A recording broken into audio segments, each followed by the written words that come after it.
Salud amigos, tripulantes de nuestra querida, contaminada y única nave espacial. La misma que, desde la última vez que nos vimos por estos medios, ha dado otra vuelta sobre su eje imaginario y, por supuesto, sigue generando acontecimientos en pleno desarrollo. Hay una extraña relación simbiótica entre dos naciones que vamos a mencionar ahora, pero que nunca estuvo tan evidenciada como ahora. En este programa nos han visto decir en forma reiterativa las grandes monarquías del Medio Oriente, en medio de ese ambiente tan fluido y peligroso, donde muchos han perdido la cabeza y la corona, de alguna manera pagan protección a las grandes potencias, entiéndase Estados Unidos, por ejemplo, ¿no? Ahora, Estados Unidos siempre ha estado manejando su economía en las últimas y en las muy anteriores décadas entre un ala y una plegaria para mantenerse en el aire sin entrar en pérdida, ¿no? Eso también supone muchos créditos. Ahora, ¿quiénes tienen muchísimo dinero? Las principales testas coronadas del mundo árabe, de los países petroleros. Entonces se ha establecido una relación de simbiosis, ¿no?, necesarias para ambos, para sobrevivir, entre Washington y, cuando no, el poderosísimo gobierno de Arabia Saudita, testas coronadas de la forma más tradicional, nada que ver en comparación con lo que los Estados Unidos consideran sus valores democráticos. Habría que discutir también eso, pero en este caso hay una relación estratégica y simbiótica. No olviden que Arabia Saudita está aquí en todo el paso del Mar Rojo hacia el Canal de Suez y el Mediterráneo. Pero también tiene el otro extremo, el Golfo Pérsico. Y por supuesto la ruta larga del petróleo pasa por aquí, por el Estrecho de Hormuz, y da la ruta larga por el sur que tantas veces hemos mostrado, el gran tonelaje que no pasa por el Canal de Suez tiene que dar la ruta larga, recorrer no solo el Índico, sino todo el Atlántico del sur hasta el norte, y de allí llegar en una navegación de 40 a 45 días hacia Texas. ¿Por qué? Porque Estados Unidos es vital, como cada vez tiene menos reservas, vivir de las reservas de los demás. Eso supone también mucha deuda estratégica, militar, con algo tienen que pagarlo. Ahora, 45 días para llegar. Pero, una vez más, recordemos, la gran reserva del mundo en materia petrolera, gasífera, de agua y de recursos naturales está aquí, en la República Bolivariana de Venezuela. Y en vez de estar a 45 días, está a 4 a 5 días. Es decir, la relación 10-1 a favor de los intereses de Estados Unidos está aquí. Pero Estados Unidos le debe a Arabia Saudita hasta el modo de caminar, porque así funciona esa economía. Y sobre varios sobreentendidos y varios, mírame pero no me toques, ¿no? No meneallo. Y algo de eso ha empezado a destaparse, no es la primera vez que ocurre, pero representa también esta extraña relación en que yo necesito mantener mi cabeza sobre los hombros y sobre la cabeza la corona, pero tú necesitas de mi dinero y yo necesito protección. Ahí nos vamos entendiendo, ¿no?, el realpolitik de este baile pegado. Estamos, por supuesto, en Arabia Saudita, aquí, en los tiempos de la visita de los monarcas, y Estados Unidos da a conocer por primera vez desde 1974 su deuda, ¿en manos de quién? En manos de Arabia Saudita. Estados Unidos revela el monto de su deuda con Arabia Saudita por primera vez en 40 años. ¿Saben cuánto le debe Estados Unidos a Arabia Saudita? 116.800 millones de dólares para empezar. El monto disminuyó 6% en comparación con el pasado mes de enero, cuando el nivel de la deuda había alcanzado un máximo histórico. Y Arabia Saudita es uno de los 10 principales acreedores de Estados Unidos. 10 principales. Estados Unidos le debe hasta el modo de caminar a Arabia Saudita y a China con 1.3 billones de dólares y a Japón con 1,1 billones de dólares. Estados Unidos además depende del petróleo extranjero y Estados Unidos comenzó a publicar los datos sobre los tenedores extranjeros de bonos del gobierno a partir de 1974. Sin embargo, la información sobre la deuda contraída con Arabia Saudita solamente no se indicaba directamente, sino que se emitía combinada con datos de otros países de OPEP para camuflarla. Para febrero de 2016, este grupo de naciones contaba con 281.000 millones de dólares en bonos de la deuda estadounidense. Es decir, si salen a decir a Estados Unidos, quiero comprar o vender mi bono, o me lo tienes que pagar, quiebra Estados Unidos. ¿Qué decía hoy el secretario de la Casa Blanca, Josh Earnest? I do not have any announcements to start, so we can go straight to your questions. That's not just my own personal analysis. La legislación cambiaria y el derecho internacional de larga data con respecto a la impunidad soberana y al presidente de Estados Unidos continúa albergando serias preocupaciones de que esta legislación haría que Estados Unidos fuera muy vulnerable en sistemas de cualquier tribunal de otro mundo. Vean, caras jóvenes, pero no está Helen Thomas. Hubiera sido encantador oírla preguntar sobre esto. La administración sigue fuerte para oponerse a la legislación y ustedes saben que es evidente que vamos a iniciar conversaciones sobre este tema problemático. Son las graves preocupaciones que se acaban de citar, aquellas lo suficientemente fuertes como para llegar al veto del proyecto de ley si este llega a la Casa Blanca. Si, como creo que he mencionado antes, es tenido en cuenta las preocupaciones que hemos expresado, es difícil imaginar que el presidente afirme esta legislación, y esto sigue siendo cierto. ¿Por qué? Porque Estados Unidos aprueba un proyecto de ley para demandar a Arabia Saudita. Y esto se enfrentaría con la Casa Blanca. ¿Cómo demandar a Arabia Saudita si Arabia Saudita es dueña de la deuda de Estados Unidos? El Senado de Estados Unidos dio un paso más para abonar el camino de tensiones con Arabia Saudita tras aprobar este martes por unanimidad un proyecto de ley que permitirá demandar a la nación árabe, oigan bien, por su responsabilidad en los atentados del 11 de septiembre de 2001 de las Torres Gemelas. Se quedaron mudos ahí. Le deben hasta el modo de caminar y ahora los van a acusar por la responsabilidad en las Torres Gemelas. Esto se va a poner interesante. Bueno, esto es cerca de Faluya, en Irak, y también en Mara, Siria. La coalición liderada por Estados Unidos lleva a cabo 12 nuevos ataques aéreos contra el Estado Islámico en Irak y Siria.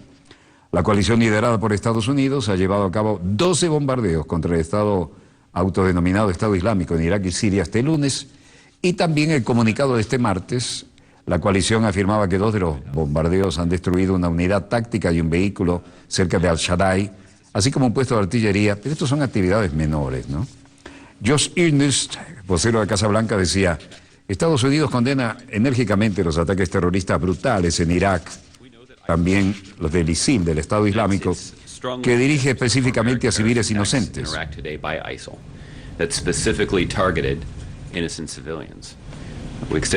Extendemos nuestras más profundas condolencias a las víctimas y sus familias. La serie de ataques por el Estado Islámico es el último recordatorio del peligro que este grupo representa para todos los iraquíes y la importancia de los líderes iraquíes de todas las comunidades que trabajan juntos contra este enemigo común.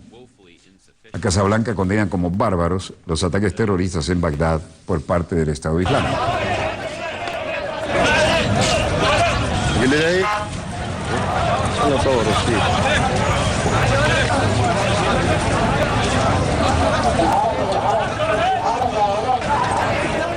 Y aquí estamos otra vez en Bagdad y otro escenario de terrorismo. Invadieron Irak para acabar con el terror del Estado. Destruyeron Irak, que era un país que funcionaba como un reloj suizo. Y ahora lo que hay es esto. Lo invadieron, lo destruyeron, lo destrozaron, sacaron a Saddam Hussein. Y esta es la cotidianidad en Bagdad. ¿Para qué diablos lo invadieron?, se preguntan los iraquíes. ¿A qué vinieron? ¿A libertarnos para esto?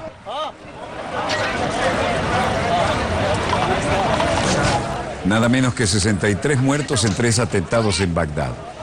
Los ataques han sido perpetrados por terroristas suicidas y mediante coche bomba. 63 personas muertas y un centenar de heridos. Y nada a la vista que permita suponer que esto va a mejorar. Mientras tanto, en Al-Rastan, en Khan al-Sheikh, en Siria, este es el escenario.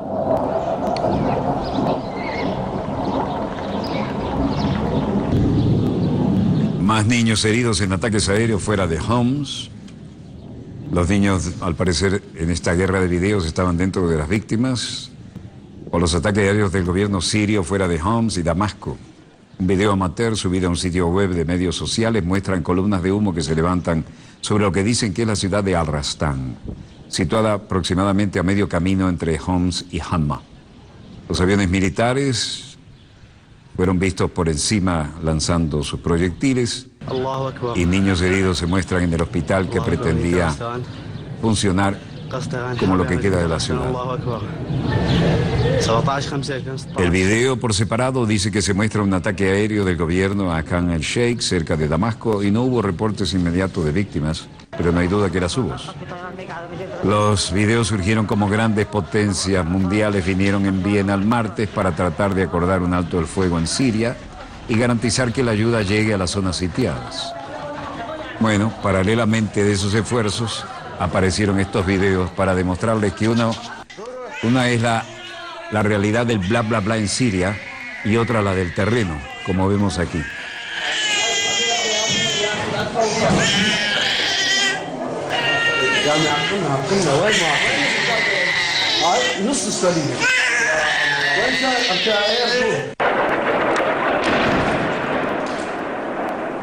Viena, bla, bla, bla, bla. Siria, esta es la realidad. Reaccionaban, entre otros, hoy el ministro de Relaciones Exteriores de Rusia, Sergei Lavrov. El canciller ruso decía, hicimos hincapié en la necesidad de enviar un mensaje fuerte a la parte de la oposición en Siria, que está tratando de presentar un ultimátum y que trata de formular condiciones preliminares. Le dijimos a nuestros socios de Estados Unidos que a nuestra llegada a Viena llevamos a cabo una reunión con la oposición de manera constructiva, con el llamado Grupo Moscú-El Cairo, un grupo de Khmeimim y representantes del Partido Kurdo de la Unión Democrática que algunos miembros del Grupo de Apoyo de Siria están tratando de mantener fuera del proceso de negociación. Y me refiero, y ante todo, a Turquía. Некоторые члены Международной группы поддержки Сирии пытаются не пустить в переговорный процесс, имея в виду прежде всего Турцию. Luego dijo, pensamos que nuestros colegas o comprenden la importancia de asegurarse de que todos los acuerdos sigan estrictamente, incluyendo la necesidad de la presencia de todos los representantes de la oposición, o aquí las cosas se van a poner peor. Conversaciones con la delegación de gobierno se llevan a cabo. Lavrov subraya que Rusia defiende a Siria como un Estado miembro de la ONU. No defendemos a alguien en concreto, sino un Estado miembro de las Naciones Unidas y a petición del gobierno de ese Estado soberano, cuya integridad territorial e independencia política nos comprometimos todos a respetar y a garantizar. Viena. Secretario de Estado John Kerry. And we are all concerned about the levels of violence that broke out in recent days, challenging the cessation. Paralelamente a lo que decía Lavrov, decía, ninguno de nosotros, nadie puede ser remotamente satisfecho con la situación en Siria. Es muy preocupante y todos estamos preocupados por los niveles de violencia que estallaron en los últimos días. Rusia ha trabajado en estrecha colaboración con Estados Unidos para mejorar nuestra capacidad sobre la base de 24 horas en Ginebra. No es el apalancamiento en el hecho de que esta guerra no terminará para Assad o su pueblo, sino una solución política. Todo el mundo entiende que por eso el Grupo Internacional de Apoyo a Siria se reunió en primer lugar. Y por eso es que tiene la necesidad del cese de hostilidades que tenemos hoy. Y algo de suministro de asistencia humanitaria, no tan buena como queremos, no tan correcta, pero es así. Tenemos algún tipo de influencia y el apalancamiento también a mi derecha es gracias a Rusia. Luego John Kerry decía, el enviado especial de Mistura facilitará los acuerdos entre las partes sirias para la liberación de los detenidos y llamamos a cualquiera de las partes que tengan detenidos a proteger la salud y la seguridad de las personas bajo su custodia. Джон в своем вступительном слове сказал, как само собой разумеющееся, что вот Россия и Иран, они поддерживают Асада.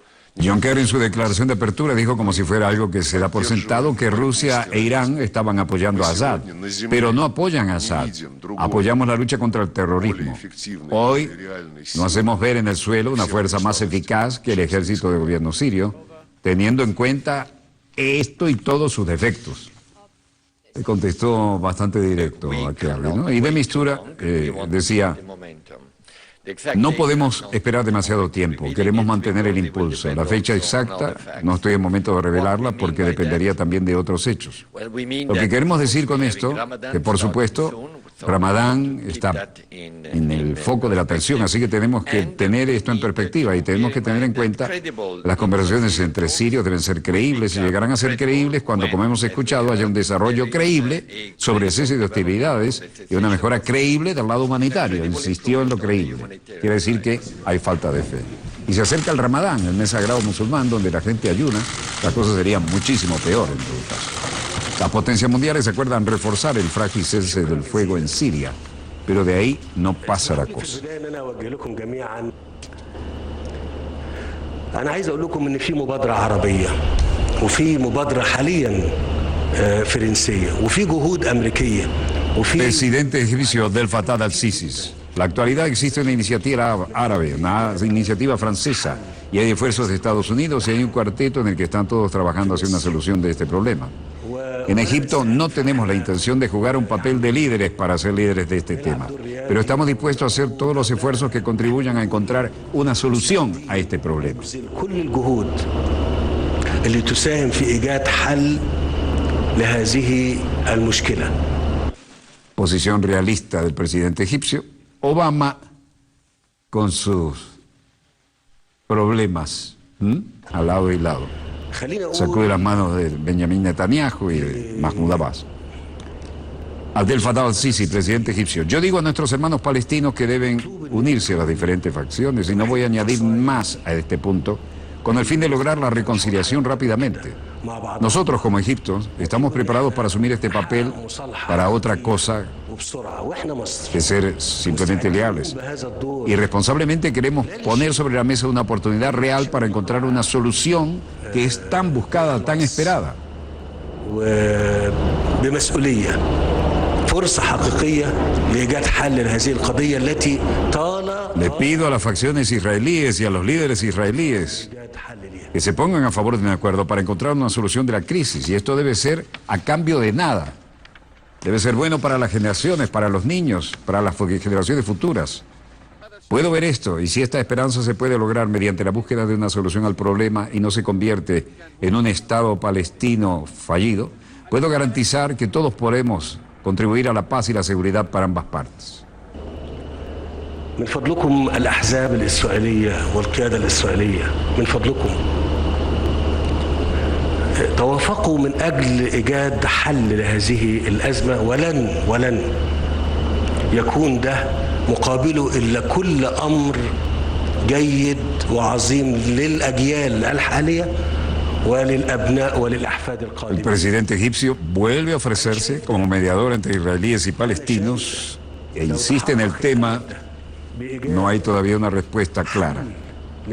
Y luego dice, lo que estoy diciendo es que si por nuestros esfuerzos combinados, y ese es mi verdadero deseo, que todos podamos lograr una solución a este problema y encontremos esperanza para el pueblo palestino y seguridad para los israelíes, entonces la historia escribiría una nueva página, que no va a ser menor y podría ser incluso más que un logro de la firma del Tratado de Paz entre Egipto e Israel, que sucedió aquel histórico tratado hace 40 años. للفلسطينيين وأمان للإسرائيليين أنا بقول لكم هتكتب صفحة أخرى جديدة لا تقل يمكن تزيد عن ما تم إنجازه في معاهدة السلام بين مصر وإسرائيل اللي مر عليها أكتر من 40 سنة دلوقتي. Algo interesante, el primer ministro israelí Benjamin Netanyahu ha rechazado hasta ahora la iniciativa francesa, se apresuró a dar bienvenida a la posición egipcia. Beijing, interesante encuentro de alto nivel. Abdullah Xi, varios delegados de alto nivel. China promoverá la Asociación Estratégica de Cooperación con Afganistán. Xi Jinping, presidente de China, se reunió hoy con el jefe ejecutivo afgano Abdullah y prometió trabajar con Afganistán para promover una asociación estratégica de cooperación. Como vecina y amiga confiable de Afganistán, China otorga una gran importancia a su relación con Afganistán, enfatizó Xi Jinping. Los dos países, en apego a los 5 principios de la coexistencia pacífica, se han respetado, entendido, confiado y apoyado mutuamente desde el establecimiento de las relaciones diplomáticas hace más de 6 décadas, recordó Xi Jinping. Estamos listos para trabajar con Afganistán para promover la Asociación Estratégica de Cooperación. 中方将坚定支持阿富汗和平重建和发展。双方要密切配合，推动中国在阿富汗重大投资项目早日取得实质进展。 El presidente agradeció a Afganistán por su apoyo a China en temas relacionados con los intereses centrales de China y agregó que China continuará apoyando firmemente al gobierno afgano y respetando el sistema político y el camino de desarrollo elegido por el pueblo afgano. China está dispuesta a intensificar los intercambios de alto nivel con Afganistán, mejorar la comunicación estratégica y definir un plan de cooperación futura, indicó el presidente. Y en esta importante y larga reunión, al enfatizar que China apoyará firmemente la reconstrucción y el desarrollo pacífico de Afganistán, Xi pidió a ambos países mejorar la coordinación para impulsar los principales proyectos de inversión de China allí.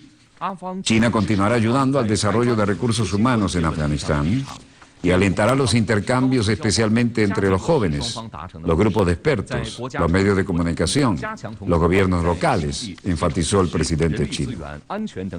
En esta importante movida estratégica, China respalda la integración de Afganistán en la región, dijo el presidente, y prometió ayudar al país vecino a buscar la sinergia entre la iniciativa de la Franja y la ruta propuesta por China y la estrategia de transformación y desarrollo de Afganistán.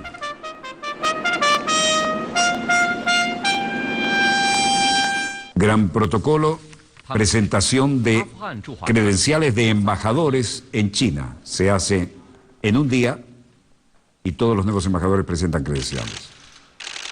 Aquí el embajador afgano Janam Mozazai presentando las credenciales. Luego el embajador de Grenada, Denis Goben Antoine. 沙特阿拉伯驻华大使土耳其 El embajador armenio, Sergei Manazarian. 阿根廷驻华大使盖铁戈 Luego hace lo propio 阿尔及利亚驻华大使 embajador de Arabia Saudita, 塔吉克斯坦驻华大使达夫拉特佐 el que al-Almadi. 瓦努阿图驻华大使赖月阳 También el embajador de Argentina, Diego Ramiro 巴勒 Weller. 斯坦驻华大使马赫达维 El embajador de 西 Argelia, 藏几内亚驻华大使 Bouteflika, 埃夸 Exem Bouteflika. Luego lo hará el embajador de Tayikistán, Davlatzoda Parviz. Y luego Denis Gunjan Denis Nain. El embajador palestino en China es Faris Mekdawi. Faris Mekdawi también ha presentado credenciales. El presidente chino acepta credenciales de 12 nuevos embajadores a China con todo el protocolo de la Cancillería. Hong Kong. Importante delegación china en el enorme avión con que se trasladan cuando los eventos son realmente importantes para ellos. Todo una delegación de alto nivel. Máximo legislador chino llega a Hong Kong para la cumbre en la Franja y la Ruta y a realizar una inspección.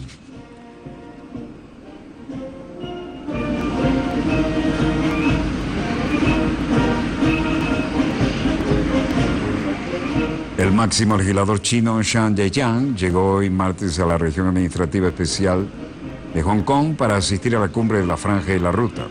Zhang, miembro del Comité Permanente del Buró Político del Comité Central del Partido Comunista de China y presidente del Comité Permanente de la Asamblea Popular China, realizará además una inspección de la RAE de Hong Kong durante la visita durante 3 días.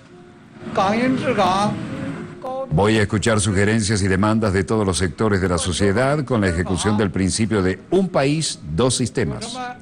El autogobierno y a permitir que Hong Kong tenga un alto grado de autonomía y la forma de aplicar la ley fundamental y cómo el país y Hong Kong deben desarrollarse.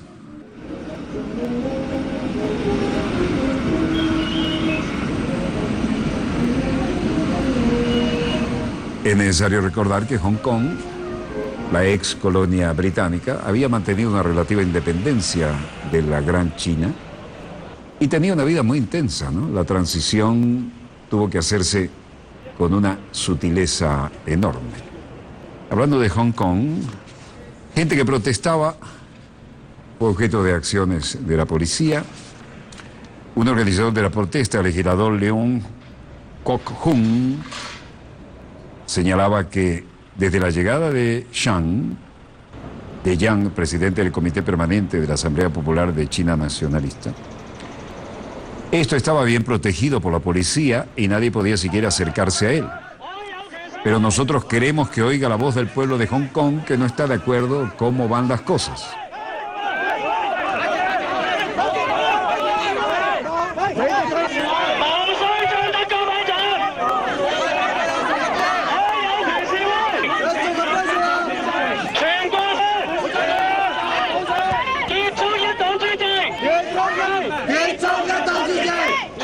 Ellos dicen que las autoridades no escuchan al pueblo y que este es un sistema corrupto y que debe ser cambiado. The police and nobody can even come close to him. We urge. Por lo menos queremos acercarnos a él y que oiga la verdadera voz del pueblo de Hong Kong. Esto para el legislador, ¿no? Leung Kok-hung. Y luego otro activista político, San Kin-shin, decía: ahora Shan tiene vergüenza y no tiene agallas para vernos, porque la corriente va más allá de los líderes de Hong Kong, que no escuchan a nuestra gente, y además de no escucharnos a los pobladores de Hong Kong, reiteramos que todo este sistema administrativo está corrupto.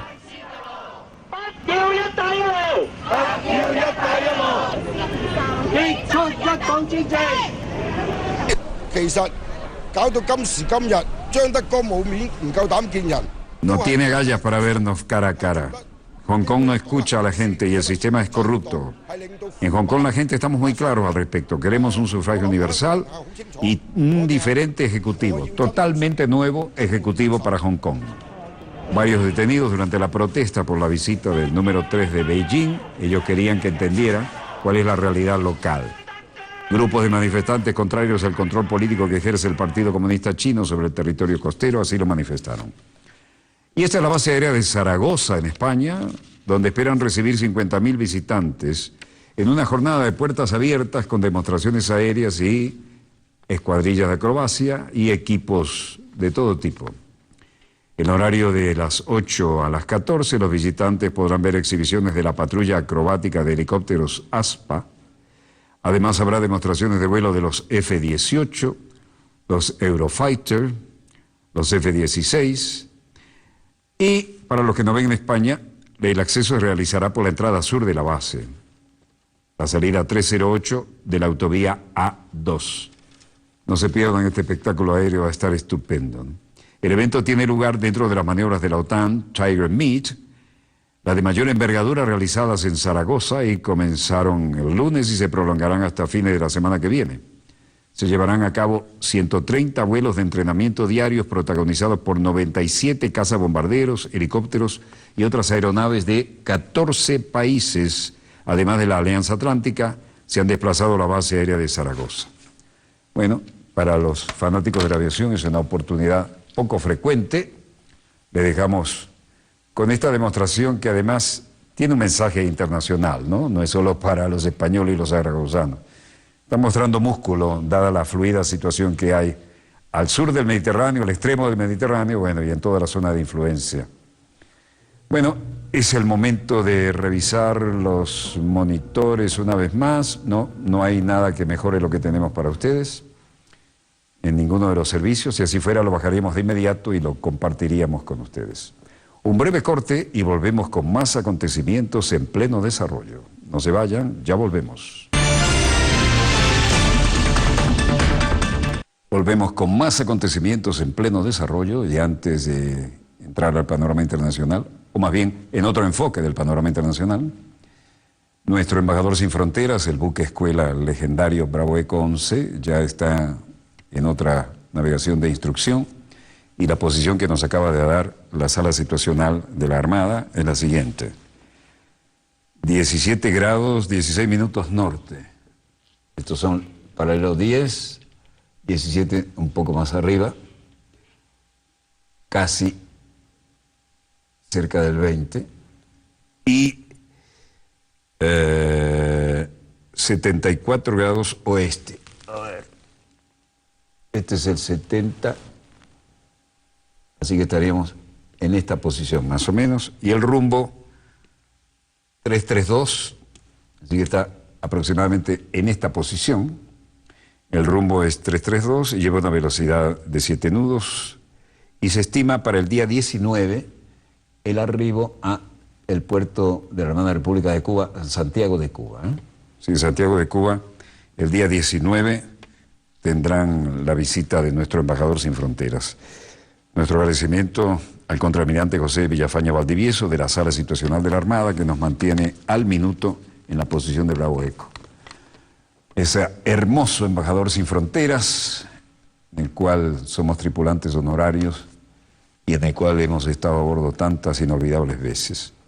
Volvemos a estudio, señor director, muchas gracias. Bueno, de lo que voy a hablar ahora, esto que nos honra, vamos a hablar ahora de un tema que deshonra a cualquiera que tenga que ver con este personaje, ¿no?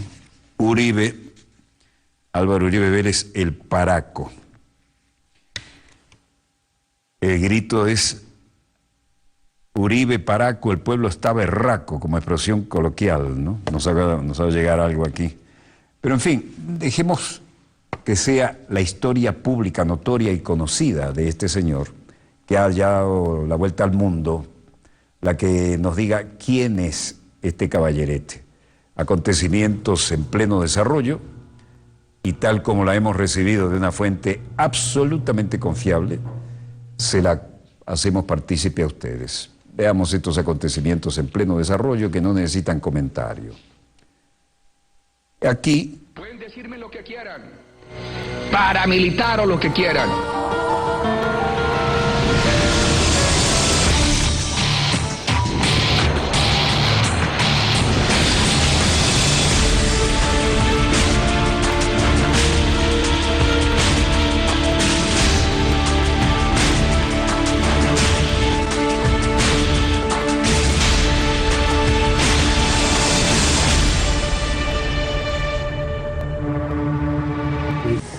Era un presidente que viene de las regiones, que viene a caballo, que viene con sombrero, que viene como católico, que viene a tratar de construir el centro y a reconstruir por la fuerza la unidad nacional, en este caso contra las FARC. Y eso es una tarea del siglo XIX.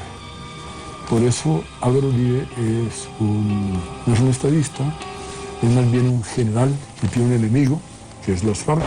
El presidente Uribe, en su momento presidente Uribe, gobernó con muchísima gente delincuencial, con gente, y lo prueban las sentencias, lo prueban las decisiones judiciales, lo prueban las investigaciones. Yo creo que ahí hay todavía pendiente un juicio realmente político, pero también judicial, a un gobernante que actuó y operó con toda esa cantidad de funcionarios que hoy están desfilando por procesos judiciales. En septiembre de 1991 es revelado un documento de una agencia de inteligencia de los Estados Unidos que dice que Álvaro Uribe Vélez tenía en ese entonces relaciones con el narcotráfico y el cartel de Medellín, que su padre fue asesinado por sus relaciones con los narcotraficantes, que era amigo de Pablo Escobar y participó en la campaña que llevó a este a la Cámara de Representantes, y que como senador Uribe se opuso al tratado de extradición. Álvaro Uribe Vélez, político y senador colombiano dedicado a colaborar con el cartel de Medellín en los altos niveles del gobierno. Uribe se vinculó a un negocio involucrado a las actividades de los narcóticos en Estados Unidos. Su padre fue muerto en Colombia por sus conexiones con los narcotraficantes. Uribe ha trabajado para el cartel de Medellín y es un amigo íntimo de Pablo Escobar Gaviria. Él participó en la campaña política de Escobar para ganar la posición de suplente de Jorge Ortega en el Congreso de la República. Uribe fue uno de los políticos que atacó todas las formas del tratado de extradición.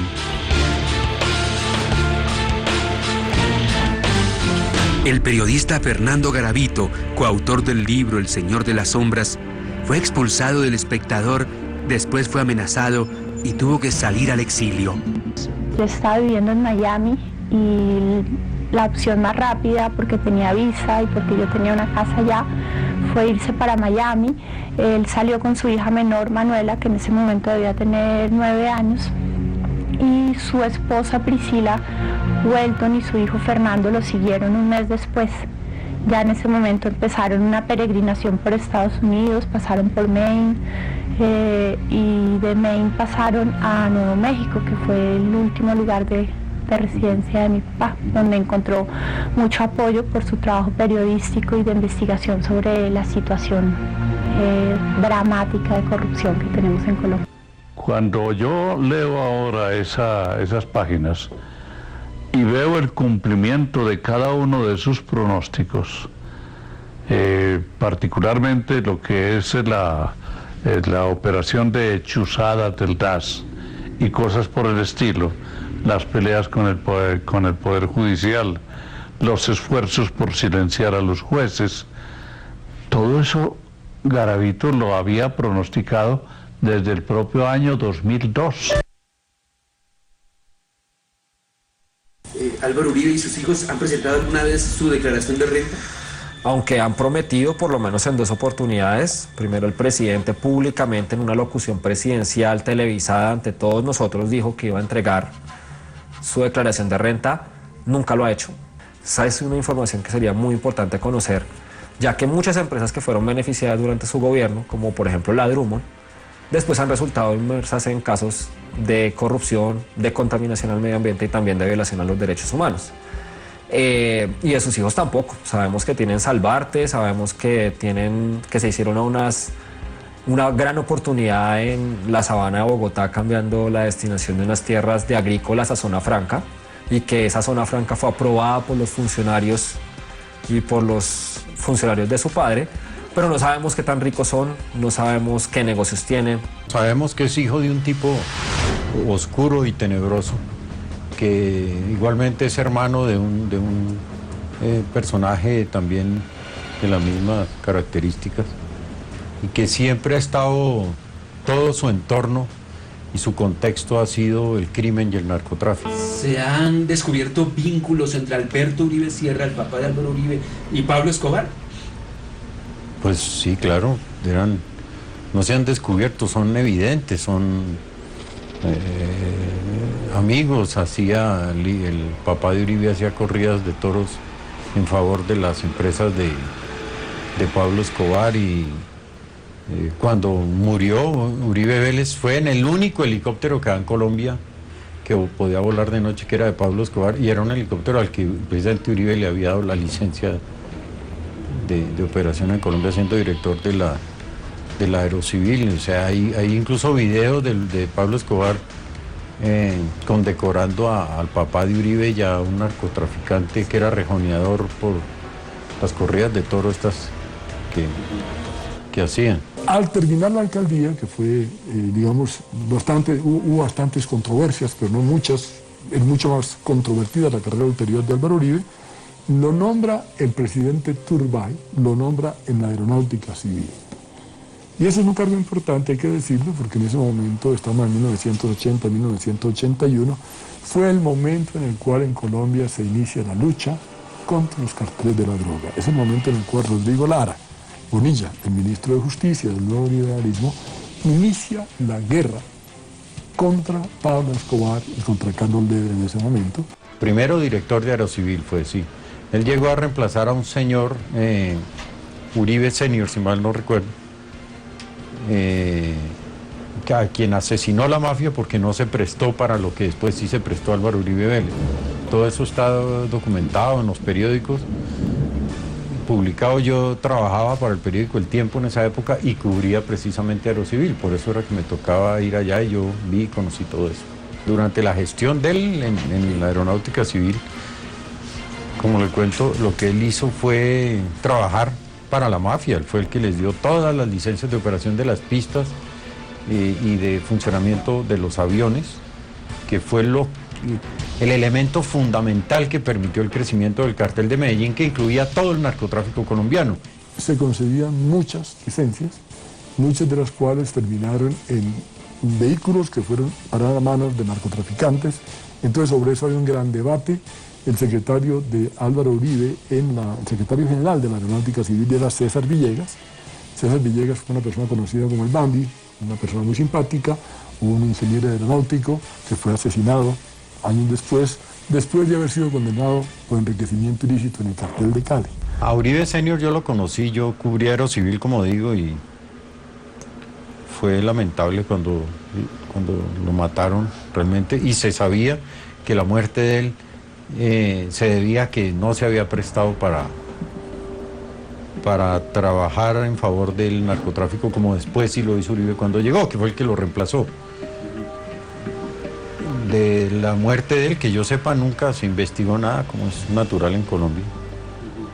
Y eso quedó así, yo creo, no sé realmente.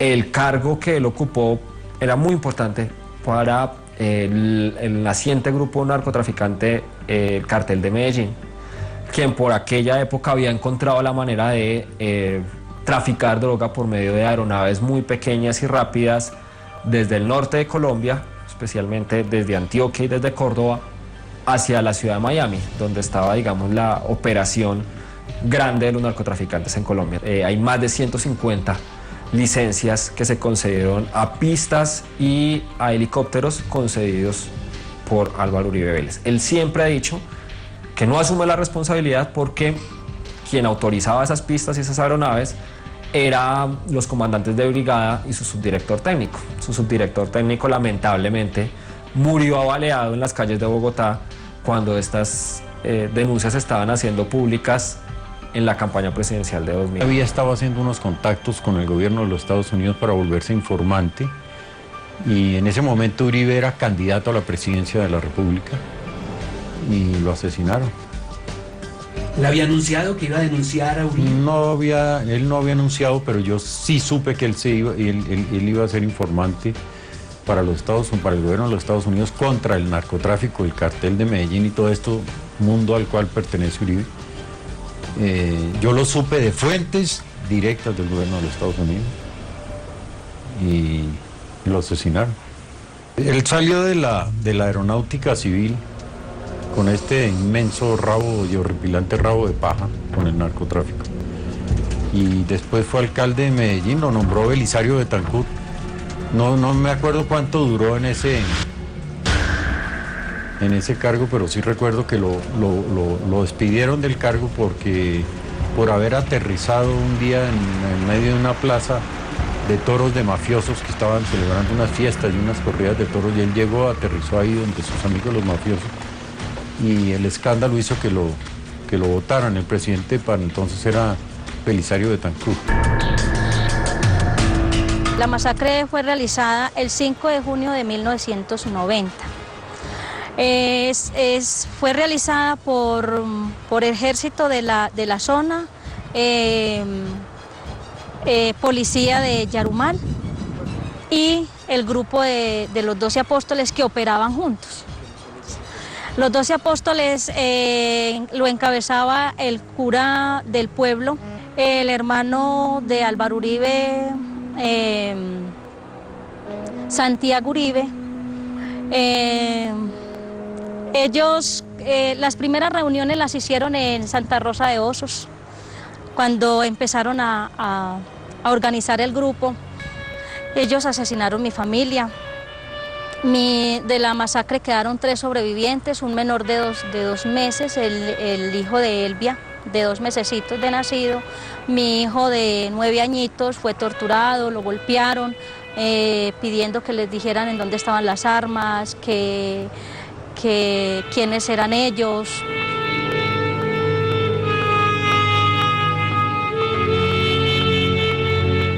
...16... ...17... ...18...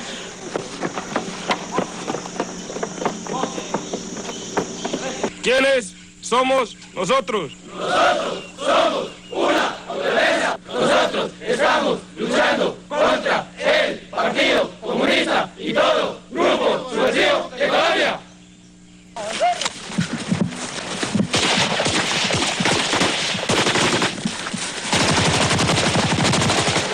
Mi familia era militante de la UP.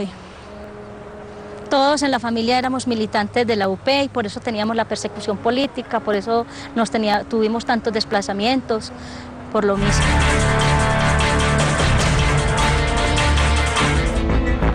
Varios testimonios señalan a Santiago Uribe Vélez, hermano del expresidente, como el líder de los 12 apóstoles, grupo responsable de más de 50 asesinatos cometidos en los municipios de Santa Rosa de Osos y Yarumal, en el departamento de Antioquia. Las Convivir eran grupos de justicia privada de finqueros, ganaderos y terratenientes, autorizados para enfrentar con armas a guerrilleros y extorsionistas, pero que se convirtieron en escuadrones de la muerte. Álvaro Uribe creó 167 Convivir en el departamento de Antioquia. Tengo la memoria muy fresca porque he hecho un esfuerzo de memoria y me he dicho a mí misma que hasta el último día que yo tenga capacidad de respirar, hasta el último día que yo tenga posibilidad de moverme, mi energía está puesta en estudiar, reconocer y advertirle al mundo que lo que ocurrió en el Urabá es un crimen de lesa humanidad. Por lo menos 14 de las Convivir que aprobó Álvaro Uribe están vinculadas a homicidios, ejecuciones extrajudiciales, torturas, secuestros y sin número de crímenes. Y en general los estándares de derechos humanos en Antioquia fueron los peores durante esta época. Es decir, si hay una época sangrienta en la muy sangrienta historia de Antioquia, es esta época. Hubo masacres como nunca antes en la historia de este municipio, de este departamento. Y aunque Uribe siempre ha reivindicado la pacificación de la zona que se conoce como Urabá, pues hoy podemos ver que la zona nunca ha sido pacificada. Pacificación no hubo, lo que hubo fue un baño de sangre, un imperio del crimen y del terror, que a eso lo llaman pacificación, pero de toda la vida Urabá ha sido una guerra terrible entre todas las vertientes del crimen, incluidas las guerrillas, por supuesto, y los ejércitos estos de escuadrones de la muerte que Uribe tanto defendió y el daño, hizo un daño tenebroso, un daño histórico al país. Se reorganiza una decisión política de dos elementos. Uno, establecer la estructura paramilitar en la región del Urabá. Álvaro Uribe es responsable de la conformación de las estructuras paramilitares en la región del Urabá. Uribe como gobernador fue el gestor y el impulsor de los escuadrones de la muerte que todavía existen. Todo ese crimen, toda esa AMPA es consecuencia de lo que organizó Uribe desde la gobernación de Antioquia. El general Rito Alejo del Río con Pedro Juan Moreno organizaron toda una estructura para recoger dinero de los empresarios. Recordemos que más tarde se sabe lo de Chiquita Brands, sí, y se reorganiza lo que se llaman vigilancias privadas, todavía no era Convivir, y Carlos Castaño tiene una imaginación geográfica de la región. Él tenía muy claramente, tenía clarísimo que la región del Urabá tenía un horizonte en el nuevo mercado con el Japón, porque era necesario todo el mapa minero de la región del Urabá. Es el lugar donde el modelo económico logra tener una mayor fortaleza para que la exportación, la producción con maquilas, la utilización de los recursos sea más fuerte. No hay duda de que los votos paramilitares ayudaron a elegir a Álvaro Uribe y han sido fundamentales para su gobierno. Sin los parapolíticos, el presidente Uribe no tendría la mayoría que ha tenido para poder gobernar, y es evidente que esos parapolíticos han tenido representación política, puestos, contratos, burocracia en el gobierno. Entonces ahí hay una clarísima connivencia y beneficio. Europa no hace esa vaina. ¿Por qué nosotros sí tenemos que hacer eso? Eso no lo hizo el gobierno nuestro.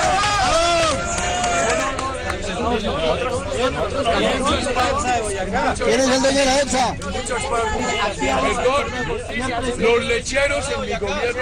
Los lecheros son los malvaceados en su gobierno. No venga aquí a mentir. Voy a sacar el listado. ¿Cuál es el problema tuyo con las multinacionales? Presidente, mire, le digo. En el Cerrejón.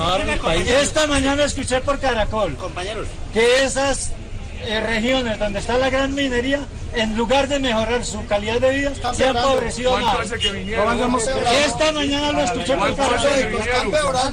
No hace mucho. Usted le mienten al país descaradamente. Sin embargo, tienen la descaradez con unas partidas sinvergüenzas que hoy están en la cárcel muchos de sus ministros. Muchos de los diputados que ustedes los... Así como les elegí, les vamos a bajar. Mire, comandante. Mire, el dueño de la salud. Su señora, ¿no? Le quita a sus mentiras ya no las creemos. A sus mentiras no las creemos. Me respeta.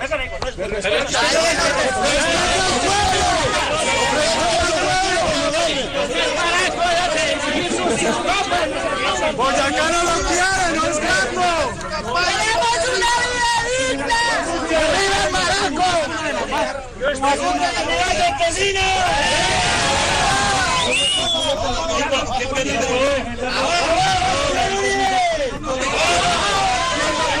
¡Dignidad campesina!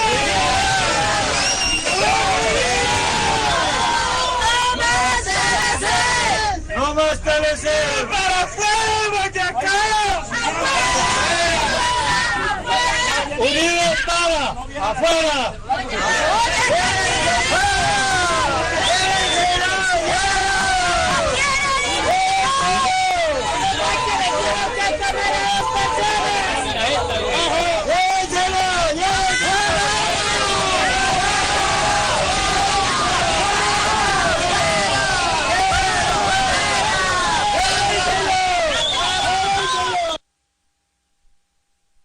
Bueno, dicen que la voz del pueblo es la voz de Dios, ¿no?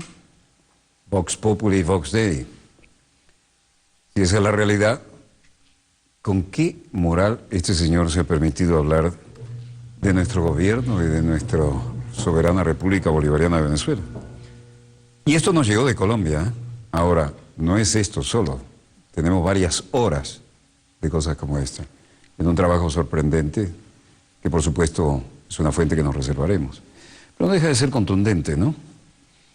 Porque, al fin y al cabo, por algo tuvieron que aceptar las 7 bases gringas y bajarse los pantalones de la soberanía 7 veces. Y además le agregaron a esa pérdida vergonzosa de soberanía las bases gringas que nos negamos a tener aquí.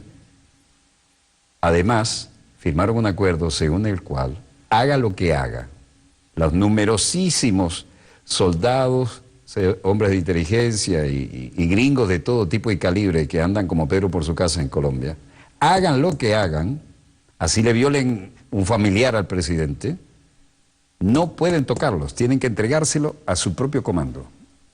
Si eso es soberanía, díganme que no lo es. Y esto no es ningún argumento ni ninguna editorial, es un hecho objetivo, comprobado, y lo recibí de fuentes militares. Bueno, hasta aquí nuestro dossier de hoy.